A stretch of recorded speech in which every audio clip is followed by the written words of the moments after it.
കഴിഞ്ഞ ദിവസം ഞാൻ വക്കീൽ ഓഫീസിൽ നിന്ന് സ്റ്റുഡിയോയിലേക്ക് വരുന്ന വഴിക്ക് കലൂർ ജഡ്ജസ് അവന്യൂവിൽ കുറേയേറെ സഖാക്കൾ ചെങ്കൊടിയുമായി ഏതാണ്ട് യുദ്ധസന്നദ്ധരായി നിൽക്കുന്നുണ്ട്. അന്തപ്പെട്ടുപോയി.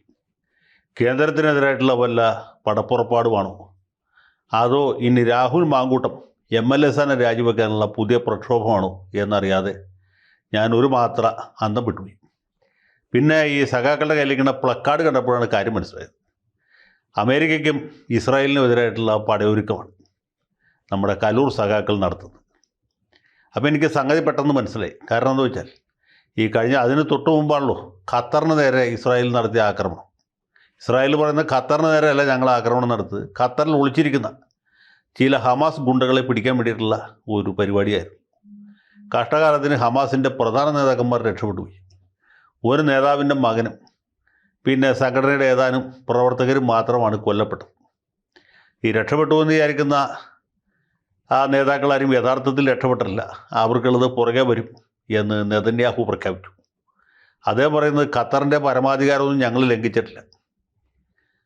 അതോടൊപ്പം വേറൊരു കാര്യം കൂടി പറയുന്നുണ്ട്. അമേരിക്കയിൽ ഈ സെപ്റ്റംബർ 11 ആക്രമണം നടന്നപ്പോൾ അന്ന് പ്രസിഡൻ്റായിരുന്ന ബുഷ് പ്രഖ്യാപിച്ചു, ഈ തീവ്രവാദികൾ ഭീകരന്മാർ എവിടെ പോയി ഒളിച്ചാലും ഞങ്ങൾ അവർ ഓടിച്ചിട്ട് പിടിക്കും. അതിനുശേഷം അഫ്ഗാനിസ്ഥാനിൽ പോയി കുറേ തീവ്രന്മാരെ വധിച്ചു.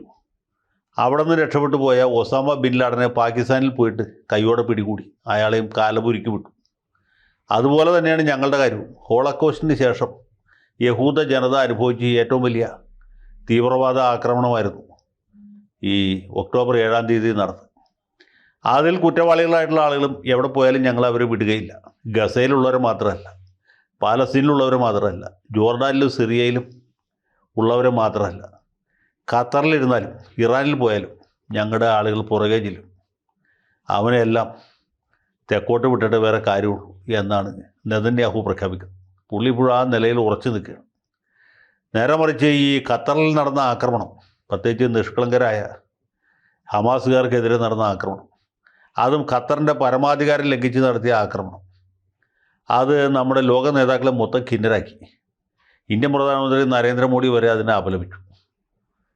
ഞാൻ അറിഞ്ഞില്ല, എൻ്റെ അറിവും സമ്മതവും ഇല്ലാതെയാണ് ഇവർ ഇത് അതിക്രമം ചെയ്തത് എന്നാണ് ഖത്തറിൻ്റെ കൂടി പരമാധികാരിയായിരിക്കുന്ന നമ്മുടെ ലോക മുതലാളി ഡൊണാൾഡ് ട്രംപ് പറഞ്ഞു. ട്രംപ് അറിഞ്ഞില്ല, ട്രംപ് അറിയാതെയാണ് നെതന്യാഹു ഈ പണി പറ്റിച്ചത്. ഈ ഖത്തറിന് ഇത് കിട്ടിയാൽ പല അറബ് രാജ്യങ്ങൾക്കും ഉള്ളുകൊണ്ട് സന്തോഷമുണ്ട്, പക്ഷെ പുറത്ത് പറയുന്നില്ല. പുറമേക്ക് എല്ലാവരും അപലപിക്കുകയാണ്. അങ്ങനെ അപലപിക്കാത്ത രാജ്യങ്ങൾ ലോകത്ത് തന്നെ കുറവാണ്. അതിൽ യാതൊരു പശ്ചാത്താപവും ഇല്ലാത്തൊരു രാജ്യമുണ്ടെങ്കിൽ അത് ഇസ്രായേൽ മാത്രമാണ്. ഇസ്രായേൽ അവരുടെ നിലപാടിൽ ഉറച്ചു വെക്കുമ്പോൾ ഈ ഖത്തർ പോലെ സുന്ദരമായ ഒരു രാജ്യത്തിന് നേരെ, അതും അവിടെ താമസിക്കുന്ന നിഷ്കളങ്കരായ ഹമാസുകാർക്കെതിരെ നടത്തിയ ആക്രമണം ലോക മനസാക്ഷിയെ ഞെട്ടിച്ചു. UN സെക്രട്ടറി ജനറലോട്ട് നമ്മുടെ നാട്ടിൽ CPMൻ്റെ ബ്രാഞ്ച് സെക്രട്ടറിമാർ വരെ ഞെട്ടിപ്പോയി. അവരെല്ലാവരും ഇതിനെ അപലപിച്ചു. അതിൻ്റെ ഭാഗമായിട്ട് നടത്തിയ ഒരു ചെറിയ ജാഥയാണ്, അല്ലെങ്കിൽ ജാഥകളുടെ ഒരുക്കമാണ് എളിയവനായി ഞാൻ കലൂര് ജഡ്ജസ് അവന്യൂവിൽ കണ്ടത്. അത് വലിയൊരു മഹാപ്രസ്ഥാനമായി മഹാപ്രവാഹമായി മാറിക്കാണും എന്നാണ് എൻ്റെ പ്രതീക്ഷ. എത്ര ആൾ പങ്കെടുത്തു എന്ന് എനിക്കറിയില്ല. ഒരു 10-50 പേരുണ്ടായി കാണും. അത് ഒറ്റപ്പെട്ട സംഭവമല്ല.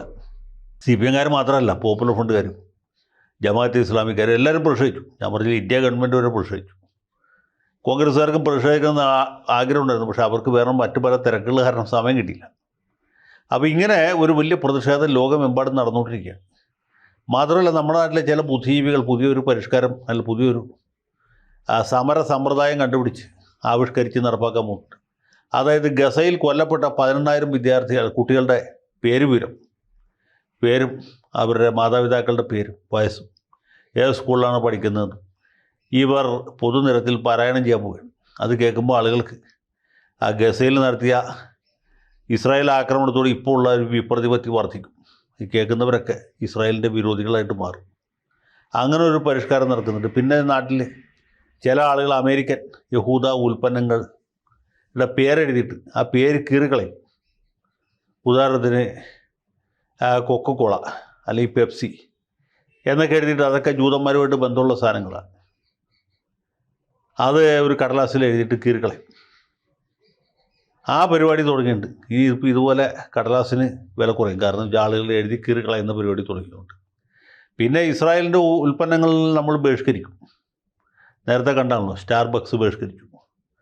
പിന്നെ ഇസ്രായേലുമായി അകന്ന ബന്ധമുള്ള ടാറ്റയുടെ സ്റ്റുഡിയോ എന്ന് പറഞ്ഞ റെഡിമെയ്ഡ് ഷോപ്പ് ബഹിഷ്കരിച്ചു.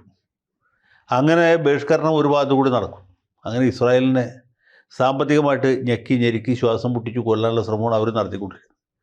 നേരെ മറിച്ച് ഞാൻ നേരത്തെ പറഞ്ഞ വിഭാഗങ്ങളൊക്കെ തെരുവിലിറങ്ങി ജാഥ വിളിച്ച് മുദ്രാവാക്യം വിളിച്ച് ഹമാസിനെ ശക്തിപ്പെടുത്താനും പാലസ്തീനെ സ്വതന്ത്രമാക്കാനും ഇസ്രായേലിൻ്റെ 16 അടിയന്തരം നടത്താനാണ് ഉദ്ദേശിക്കുന്നത്.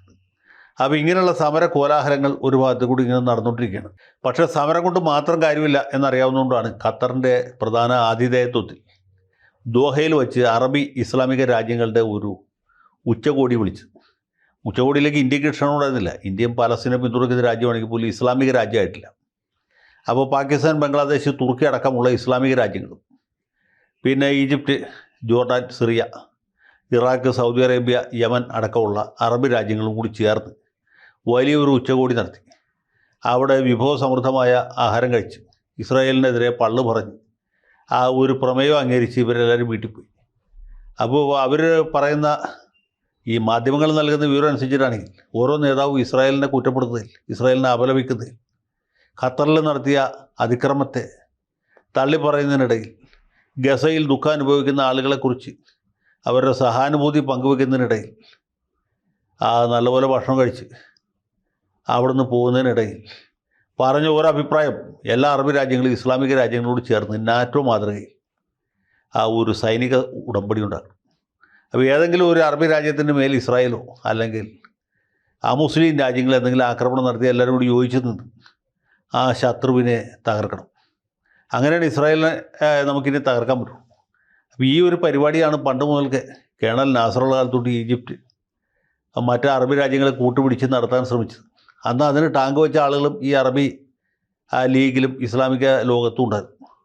അവരിപ്പോൾ നാസറക്കം മരിച്ച എത്രയോ കൊല്ലത്തിന് ശേഷം, അരനൂറ്റാണ്ടിന് ശേഷം ഇപ്പോൾ ഒരു പ്രമേയം പാസ്സാക്കിയിരിക്കുന്നത് നാറ്റോ മാതൃകയിൽ സൈനിക സഖ്യം ഉണ്ടാക്കിയിട്ട് ഇസ്ലാമിക രാജ്യങ്ങൾക്കെതിരെ വരുന്ന എല്ലാ വെല്ലുവിളികളെയും തട്ടി തകർത്ത് കളയാം എന്ന്.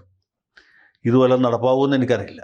മാത്രമല്ല, ഈ പറഞ്ഞ നേതാക്കന്മാർക്ക് പലർക്കും അമേരിക്ക കാണുമ്പോൾ മുട്ടുപറക്കാത്തവരെ കൈകാര്യം ചെയ്യാനായിട്ട് ഇസ്രായേൽ വലിയ സൗകര്യങ്ങളും സന്നാഹങ്ങളും ഇട്ട് കാത്തു നിൽക്കുന്നുണ്ട്.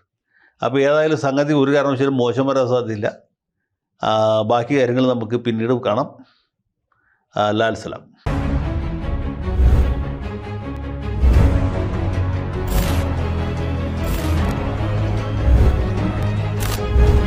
കൂടുതൽ വാർത്തകളും വിശേഷങ്ങളും നിങ്ങളിലേക്ക് എത്താൻ ABC മലയാളം സബ്സ്ക്രൈബ് ചെയ്യുക, ബെൽ ബട്ടണും അമർത്തുക.